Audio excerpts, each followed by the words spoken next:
नमस्कार। ओम नमो भगवते वासुदेवाय। आजिर ए विशेष अध्ययनकु समस्तंकु स्वागत।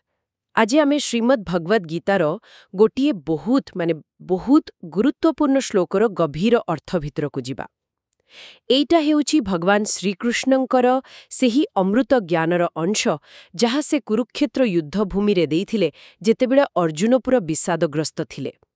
आज आमे मुख्यतः देखिबा गीतार तृतीय अध्याय जहाकु कर्मयोग कुहालाय आउ तार षष्ठ श्लोक। ए श्लोकटा गोटे बड़ प्रश्न उठाए। आम बाहरर आचरण आउ भितरर अवस्था भितरे संपर्क कौन आउ बेले बेले ए दुईटा भितरे केते फरक रही जाए। ए विषयटाकु पूरापूरी बुझिबाकु हेले शेष पर्यंत शुणिबा निहाती दरकार। आउ हाँ, जदि एमिति ज्ञान आलोचना आगुकु भी शुणिबाकु चाहंती ताहेले चैनल को सब्सक्राइब करिबाकु भूलिबे नाही। तेबे चालंतु आरंभ करिबा। प्रथमे श्लोकटिकु टिके शुणिनेबा। कर्मेन्द्रियाणि संयम्य यह आस्ते मनसः स्मरन् इंद्रियार्थान् विमूढात्मा मिथ्याचारः स उच्यते। श्लोकटी तो शुणिले एहर अर्थ कौन, माने क्यों प्रसंगरे भगवान कथा कहिचंती? निश्चय एटा वास्तवरे गोटे बहुत महत्वपूर्ण श्लोक। कर्मयोगर मूल कथाकु बुझिबारे एटा साहाय्य करे।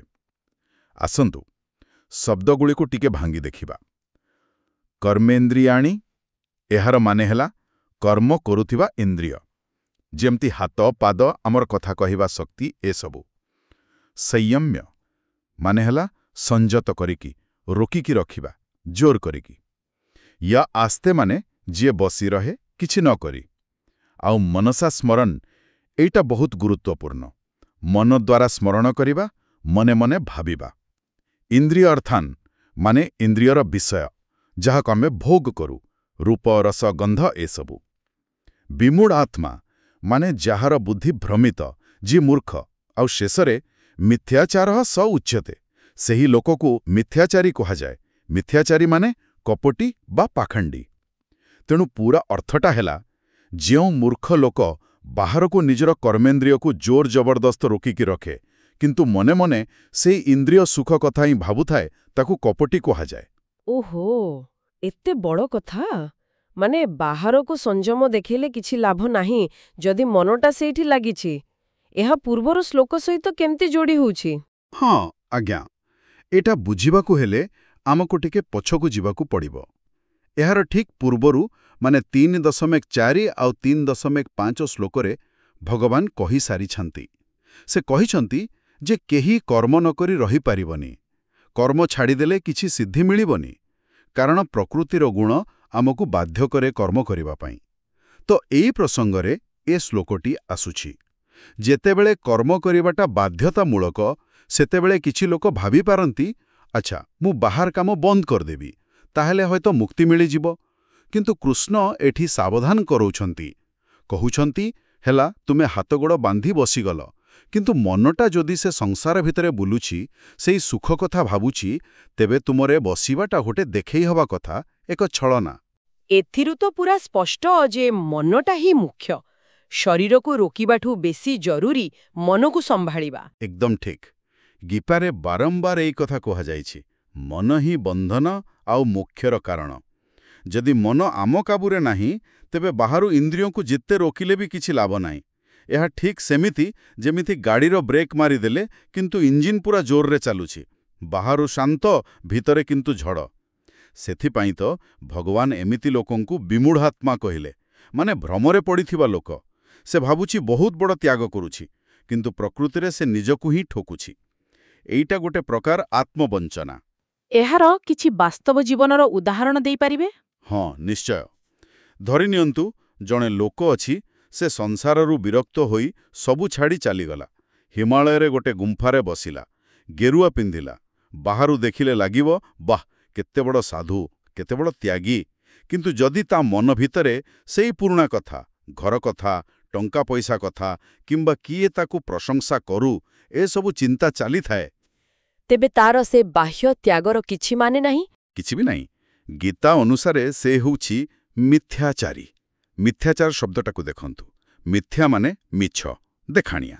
आचर माने आचरण, ଯାହାର ଆଚରଣ ଭିତର ସତ ସହିତ ମିଶୁନି ସେ ମିଥ୍ୟାଚାରୀ। ସେ ବାହାରକୁ ଯାହା ଭିତରେ ତା ନୁହେଁ। ଭଗବାନ ଏଇ କପଟାଚାର ବିଷୟରେ ହିଁ ଚେତାବନୀ ଦେଉଛନ୍ତି। ବାପ୍ରେ, ଏ କଥାଟା ବଡ଼ ଗଭୀର। ଆଉ ଏହା କେବଳ ସାଧୁ ସନ୍ନ୍ୟାସୀଙ୍କ ପାଇଁ ନୁହେଁ, ଆମ ସାଧାରଣ ଜୀବନ ପାଇଁ ବି ବହୁତ ଜରୁରୀ ମନେ ହେଉଛି। ତାହେଲେ ଯଦି ଏହା ଭୁଲ ବାଟ, ତେବେ ଠିକ୍ ବାଟ କ'ଣ? ପ୍ରକୃତ ସଂଯମ କେମିତି ଆସିବ? ହଁ, ଏଇଟା ହେଲା ପ୍ରକୃତ ପ୍ରଶ୍ନ। ଆଉ ଏହାର ଉତ୍ତର ବି ଗୀତାରେ ଅଛି। ପ୍ରକୃତ ସଂଯମ ମନରୁ ଆରମ୍ଭ ହୁଏ।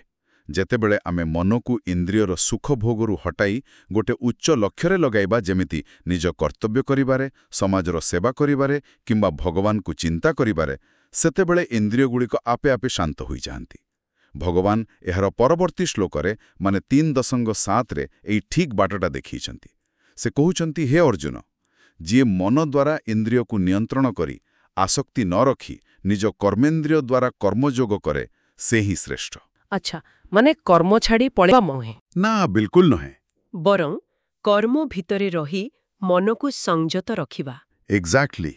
କର୍ମ କରିବା, କିନ୍ତୁ ଫଳର ଆଶା ନ ରଖି ମନକୁ ବିଚଳିତ ନ ହେବାକୁ ଦେଇ, ଏଇଟା ହେଲା ପ୍ରକୃତ କର୍ମଯୋଗ। କେବଳ ବାହାରୁ ନୁହେଁ, ଭିତରୁ ବଦଳିବା। ଏହା ତ ବୁଝି ହେଲା, କିନ୍ତୁ ମନ ଭିତରେ ଏଇ ଯୋଉ ବିଷୟ ଚିନ୍ତା କରିବା କଥା କହିଲେ, ସେଇଟା ଏତେ ଖରାପ କାହିଁକି? ଯଦି ବାହାରେ କିଛି କରୁନି, ତ ମନେ ମନେ ଭାବିଲେ କ'ଣ ଏତେ ଅସୁବିଧା? ଅସୁବିଧା ଅଛି, କାରଣ ଆମ ମନରେ ଯାହା ଚାଲେ, ସେଇଟା ହିଁ ଆମ ବାସନା, ଆମ କାମ ଆଉ ଶେଷରେ ଆମ ଭାଗ୍ୟକୁ ତିଆରି କରେ। ଭଗବାନ ଦ୍ୱିତୀୟ ଅଧ୍ୟାୟରେ 62 ଆଉ 63 ଶ୍ଲୋକରେ ଏହାର ପୁରା ଗୋଟେ ସିରିଜ୍ କହିଛନ୍ତି। ସେ କହିଛନ୍ତି, ବିଷୟକୁ ବାରମ୍ବାର ଚିନ୍ତା କଲେ ସେଥିରେ ଆସକ୍ତି ଆସେ। ଆସକ୍ତିରୁ କାମନା ଜନ୍ମ ହୁଏ। ହଁ, କାମନା ପୂରଣ ନ ହେଲେ କ୍ରୋଧ ଆସେ। କ୍ରୋଧରୁ ମୋହ, ମାନେ କ'ଣ ଠିକ୍ କ'ଣ ଭୁଲ ଜଣାପଡ଼େନି।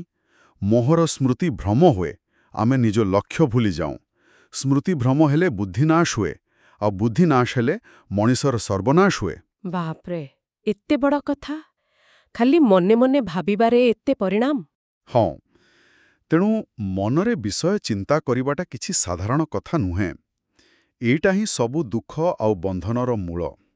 ବାହାରୁ ଆମେ ଯେତେ ଶାନ୍ତ ଦେଖାଯାଉ ପଛେ, ଭିତରେ ଏଇ ଚିନ୍ତା ଆମକୁ ଦୁର୍ବଳ କରିଦିଏ। ଏହାକୁ ଆମେ ଆଜିକାଲିର ଜୀବନରେ କେମିତି ଦେଖିପାରିବା? ଏବେକର ସମୟ ପାଇଁ ଏହାର କ'ଣ ମହତ୍ତ୍ୱ ଅଛି? ଆଜିକାଲି ତ ଏହାର ମହତ୍ତ୍ୱ ବୋଧହୁଏ ଆହୁରି ବେଶୀ।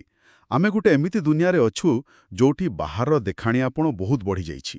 ଲୋକେ ଆମ ବିଷୟରେ କ'ଣ ଭାବୁଛନ୍ତି, ସେଇଟା ବଡ଼ କଥା। ସୋସିଆଲ ମିଡ଼ିଆକୁ ଦେଖନ୍ତୁ, ଲୋକମାନେ ଖାଲି ନିଜର ଭଲ ଭଲ ଫଟୋ, ଖୁସିର ମୁହୂର୍ତ୍ତ ଦେଖାନ୍ତି। କିନ୍ତୁ ଭିତରେ ସେମାନେ ପ୍ରକୃତରେ କେମିତି ଅଛନ୍ତି, ତାହା କେବେ କେବେ ପୁରା ଅଲଗା। ହଁ, ଏକଦମ ସତ୍। ଏହି ଶ୍ଲୋକ ଆମକୁ ସେଇ ଭିତରର ସତ୍ୟନିଷ୍ଠା କଥା ମନେ ପକାଇ ଦେଉଛି। ଯଦି ଜଣେ ବାହାରକୁ ବହୁତ ଶାନ୍ତ, ଭଲ ମଣିଷ ଦେଖାଯାଉଛି, କିନ୍ତୁ ଭିତରେ ଈର୍ଷ୍ୟା, ଲୋଭ, ଅଶାନ୍ତିରେ ଜଳୁଛି, ତାହେଲେ ସେ ଗୀତା ଭାଷାରେ ମିଥ୍ୟାଚାରୀ। ଏହା ଖାଲି ଅନ୍ୟକୁ ଠକିବା ନୁହେଁ, ଏଟା ନିଜକୁ ବି ଠକିବା। କାରଣ ଏଇ ଯୋଉ ଭିତର ଆଉ ବାହାରର ଲଢ଼ାଇ, ଏଟା ଆମ ମନର ଶାନ୍ତି ନଷ୍ଟ କରିଦିଏ। ଏହା କର୍ମକ୍ଷେତ୍ରରେ ବି ଦେଖାଯାଏ। ନିଶ୍ଚୟ, କେହି ଜଣେ ହୁଏତ ନିଜ କାମକୁ ପସନ୍ଦ କରୁନଥିବ, କିନ୍ତୁ ବାହାରକୁ ବହୁତ ଖୁସି ଆଉ ଉତ୍ସାହ ଦେଖାଉଥିବ। ଏହା ବି ସେଇ ଏକା କଥା। ଗୋଟେ ଦିଗରୁ ଦେଖିଲେ ଏକା କଥା। ଗୀତାର ମୂଳ ଲକ୍ଷ୍ୟ ତ ଆଧ୍ୟାତ୍ମିକ, କିନ୍ତୁ ଏହାର ନୀତି ସବୁ ଜାଗାରେ ଲାଗୁ ହୁଏ। ଯେକୌଣସି ପରିସ୍ଥିତିରେ ଯେତେବେଳେ ଆମ ବାହାର କାମ ବା କଥା ଆମ ଭିତରର ଭାବନା ସହ ମିଶୁନି, ସେଠି ଗୋଟେ ଅସଙ୍ଗତି, ଗୋଟେ ମିଛ ରହିଯାଏ। ଏଇଟା ଆମ ଶକ୍ତି ନଷ୍ଟ କରେ। ଗୀତା ଶିଖାଉଛି, ପ୍ରକୃତ ଶକ୍ତି ଆଉ ଶାନ୍ତି ସେତେବେଳେ ମିଳେ ଯେତେବେଳେ ଆମ ମନ, କଥା ଆଉ କାମ ଭିତରେ ଏକତା ଥାଏ। ଆଉ ଗୋଟେ ଉଦାହରଣ ଦେଖନ୍ତୁ। ଜଣେ ଡାଏଟିଂ କରୁଛି, ସମସ୍ତଙ୍କୁ କହୁଛି, ମୁଁ କିଛି ଖାଉନି, ପୁରା କଣ୍ଟ୍ରୋଲରେ ଅଛି, କିନ୍ତୁ ମନେ ମନେ ଖାଲି ଖାଇବା କଥା ଭାବୁଛି, ଫୋନରେ ଖାଦ୍ୟ ଭିଡ଼ିଓ ଦେଖୁଛି। ଆଉ ରାତିରେ ଲୁଚିକି ଖାଇଦେଉଛି। ହଁ, ତ ତାର ସେ ବାହାର ସଂଯମର କିଛି ମୂଲ୍ୟ ରହିଲା କି? ମନଟା ତ ପୁରା ଲାଗିଛି ସେଇଥିରେ। ଏଇଟା ବି ସେଇ ମିଥ୍ୟାଚାରର ଗୋଟେ ରୂପ। ମାନେ ପ୍ରକୃତ ପରିବର୍ତ୍ତନ ଭିତରୁ ଆସିବା କଥା, ବାହାରର ଚାପରୁ ନୁହେଁ। ସେ କଇଁଛ ଉଦାହରଣଟା ମନେ ପଡୁଛି। ଲୋକର ଲକ୍ଷଣ କହିଲା ବେଳେ ଏଇ କଇଁଛ କଥା କହିଛନ୍ତି। ଯେମିତି କଇଁଛ ବିପଦ ଦେଖିଲେ ନିଜର ସବୁ ଅଙ୍ଗକୁ ତା ଖୋଳ ଭିତରକୁ ଟାଣିନିଏ, ସେମିତି ଜ୍ଞାନୀ ଲୋକ ନିଜ ଇନ୍ଦ୍ରିୟକୁ ବିଷୟରୁ ହଟେଇ ନିଏ। କିନ୍ତୁ ଏଇ ଇନ୍ଦ୍ରିୟକୁ ହଟେଇବା କାମଟା ଖାଲି ବାହାରକୁ ନୁହେଁ, ମନ ଭିତରେ ବି ହେବା ଦରକାର। ଏଇ କଥାଟା ହିଁ ଏ 6ଠ ଶ୍ଲୋକ ସ୍ପଷ୍ଟ କରୁଛି। ପ୍ରକୃତ ଯୋଗୀ ବାହାରେ କାମ କରୁଥିଲେ ବି ଭିତରୁ କଇଁଛ ପରି ନିଜମାନଙ୍କୁ ସମ୍ଭାଳି ରଖିଥାଏ। ବାଃ, ଏ ଆଲୋଚନା ସତରେ ଆଖି ଖୋଲିଦେଲା। ଗୋଟିଏ ଶ୍ଲୋକ, କିନ୍ତୁ ସେଥିରେ କେତେ କଥା! ଆତ୍ମସଂଯମ, କର୍ମ, ମନ ଆଉ ସତ୍ୟନିଷ୍ଠ ଜୀବନ ବିଷୟରେ କେତେ ଗଭୀର କଥା। ଯଦି ଏ ଶ୍ଲୋକର ମୁଖ୍ୟ ଶିକ୍ଷାକୁ ଆମେ କିଛି ପଏଣ୍ଟରେ କହିବା, ତାହେଲେ କ'ଣ ହବ? ହଁ, ନିଶ୍ଚୟ। ମୁଖ୍ୟ ଶିକ୍ଷାଗୁଡ଼ିକ ହେଲା, ପ୍ରଥମତଃ, ଖାଲି ବାହାର କାମ ଛାଡ଼ିଦେଲେ ଆଧ୍ୟାତ୍ମିକତା ଆସେନି। ନିଷ୍କ୍ରିୟ ହେବାଟା ସମାଧାନ ନୁହେଁ। ଦ୍ୱିତୀୟରେ, ଯଦି ମନଟା ସୁଖଭୋଗରେ ଲାଗିଛି, ତେବେ ବାହାରର ଇନ୍ଦ୍ରିୟ ସଂଯମ ଗୋଟେ ଛଳନା ମାନେ ମିଥ୍ୟାଚାର। ତୃତୀୟରେ, ମନ ହିଁ ହେଉଛି ଅସଲ କାମ କରିବାର ଜାଗା। ପ୍ରକୃତ ସଂଯମ ମନରୁ ଆରମ୍ଭ ହୁଏ। ଚତୁର୍ଥ କଥା, ମନରେ ବାରମ୍ବାର ବିଷୟ ଚିନ୍ତା କଲେ ଆସକ୍ତି, କାମନା ଆଉ ଶେଷରେ ପତନ ହୁଏ।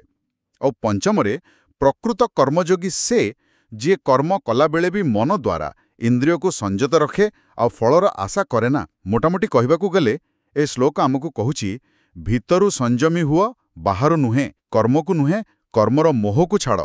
ମନକୁ ବିଷୟରୁ ହଟେଇ ଭଗବାନରେ ବା କୌଣସି ଭଲ ଆଦର୍ଶରେ ଲଗାଅ। ସେଇଟା ହିଁ ଅସଲ ଯୋଗ। ବାସ୍ତବରେ ବହୁତ ସୁନ୍ଦର ଭାବେ ବୁଝେଇଲେ। ବାହାରର ଆଚରଣରେ ବି ମହତ୍ତ୍ୱ ଅଛି, କିନ୍ତୁ ଭଗବାନ ଭିତରର ଶୁଦ୍ଧତା, ମନର ସ୍ଥିରତା ଆଉ ସତ କହିବା, ସତରେ ବଞ୍ଚିବା ଉପରେ ଯେଉଁ ଗୁରୁତ୍ୱ ଦେଇଛନ୍ତି, ତାହା ଅତୁଳନୀୟ। ଶେଷରେ ଗୋଟିଏ କଥା ଭାବିବା ପାଇଁ ଛାଡ଼ିଯାଉଛି, ଆମେ ନିଜ ଦୈନନ୍ଦିନ ଜୀବନରେ କେତେଥର ଏମିତି ସ୍ଥିତିରେ ପଡ଼ୁ ଯେଉଁଠି ଆମେ ବାହାରକୁ ଯାହା ଦେଖାଉ, ଭିତରେ ତାଠୁ ପୁରା ଅଲଗା ଅନୁଭବ କରୁ। ଆମେ କେତେ ପରିମାଣରେ ଜାଣି କିମ୍ବା ନ ଜାଣି ଏଇ ମିଥ୍ୟାଚାର କରୁ। ଏଇ ନିଜକୁ ନିଜେ ପରୀକ୍ଷା କରିବା ଆଉ ଭିତର ବାହାର ଭିତରେ ସମାନତା ଆଣିବାକୁ ଚେଷ୍ଟା କରିବା ବୋଧହୁଏ ଏଇଠୁ ହିଁ ଆରମ୍ଭ ହୁଏ ଆମ ନିଜର ଆଧ୍ୟାତ୍ମିକ ଯାତ୍ରା। ବହୁତ ସୁନ୍ଦର ଆଉ ଚିନ୍ତା କରିବା ଭଳି କଥା। ଆଶା କରୁଛୁ ଆଜିର ଏ ଆଲୋଚନା ସମସ୍ତଙ୍କୁ ଭଲ ଲାଗିଥିବ ଆଉ କିଛି ନୂଆ ଶିଖିବାକୁ ମିଳିଥିବ। ଯଦି ଆପଣମାନଙ୍କୁ ଏହି ଆଲୋଚନା ଭଲ ଲାଗିଲା, ତେବେ ଏହାକୁ ଲାଇକ୍ କରନ୍ତୁ ଆଉ ଅନ୍ୟମାନଙ୍କ ସହ ବି ସେୟାର କରନ୍ତୁ, ଯାହାଦ୍ୱାରା ସେମାନେ ବି ଏ ଜ୍ଞାନ ପାଇପାରିବେ ଆଉ ଭଗବାନ ଶ୍ରୀକୃଷ୍ଣଙ୍କ କୃପା ଲାଭ କରିପାରିବେ। ଆପଣଙ୍କ ମତାମତ ଜଣାଇବା ପାଇଁ କମେଣ୍ଟ ବକ୍ସରେ ଓମ୍ ନମୋ ଭଗବତେ ବାସୁଦେବାୟ ବା ଜୟ ଜଗନ୍ନାଥ ନିଶ୍ଚୟ ଲେଖନ୍ତୁ। ଆଗାମୀ ଆଲୋଚନାରେ ଆମେ ଗୀତାର ପରବର୍ତ୍ତୀ ଶ୍ଲୋକ କିମ୍ବା ଅନ୍ୟ ଏକ ଗମ୍ଭୀର ବିଷୟ ନେଇ ଆସିବୁ, ତାହା ଶୁଣିବାକୁ ଭୁଲିବେ ନାହିଁ। ଆଜି ପାଇଁ ଏତିକି। ପୁଣି ଦେଖାହେବ। ନମସ୍କାର। ଓମ୍ ନମୋ ଭଗବତେ ବାସୁଦେବାୟ। ଆପଣ ଶୁଣୁଛନ୍ତି ରେଡିଓ ତୋଷାଳୀ, ଆମ ମାଟିର ସ୍ୱର।